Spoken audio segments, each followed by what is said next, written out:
We hide all our magicians from Penn and Teller until showtime, and then we roll a little video like this. There are two Murray the Magicians. One's this mischievous Dennis the Menace of magic. My other side is a curator of magic history. When somebody finds a random magic box, I'm the guy they call.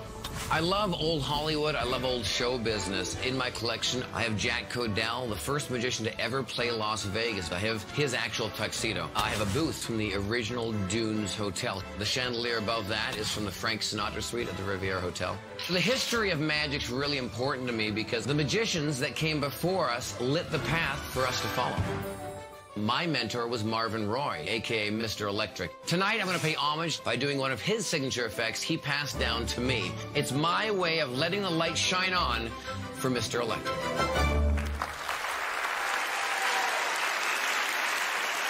Please welcome Murray Sawchuck.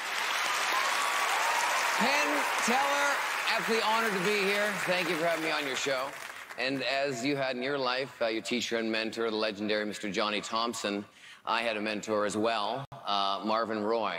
Mr. Electric, he went by on stage. And the reason why is because he lit light bulbs in the palm of his hand. For 50 years, he toured the world lighting light bulbs. It was a phenomenal act with him and his wife. He played the Lido in Paris. He opened the Stardust Casino here in Las Vegas. He toured with Liberace for over 5 years, played Radio City Music Hall in New York City, an absolute legend. He's still alive. He's 92, living in Palm Springs, California. And he was nice enough to donate and give me one of his effects from his act to perform. And that's what I'm going to do this evening. It involves a 500-watt light bulb and a pitcher of milk. Let's do it.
So how old is that trick? That trick is over 60, 70 years old, that version, and that's the version he came up with many years ago. There was an older version before that, the little lampshade and the lamp, and he wanted to make it where it was just a bulb and a cord. So you're sort of a historian as well, I take it. I love old magic. I love the history of magic. I'm a fan of all the greats that we grew up to, from Ballantyne to Thurston to Houdini. I'm a huge fan, because without them, we wouldn't be here today in magic, in my opinion, so. Yeah. That's so cool that you're keeping the traditional magic alive. I try to. You know, I think that's how you learn. You learn from the past, and that's how you reinvent things or better things, or at least learn from the legends from behind. All right, well, let's check in with the boys. Penn, Teller. You know, we know an awful lot about the act, so we would have used that in the code to sneak in Roy and Mark. We know a lot about that. Great to see that act. It's just really great to see. It's an amazing piece. And those are the actual props? Those are the actual props. Oh. And I have old footage of him teaching me in Palm Springs. Because I wanted him to actually touch them and wanted to see him actually just do it, and it was great. You know, he's 92, but it was just great because he did everything just the way you would normally he'd do it when he toured, you know. Also, you know, and you forget how many provers there are on the milk pitcher.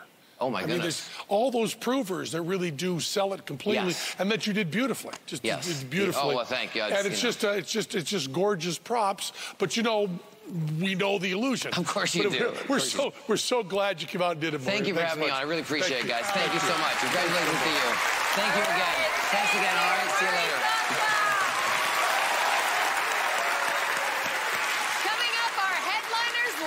introduce Penn and Teller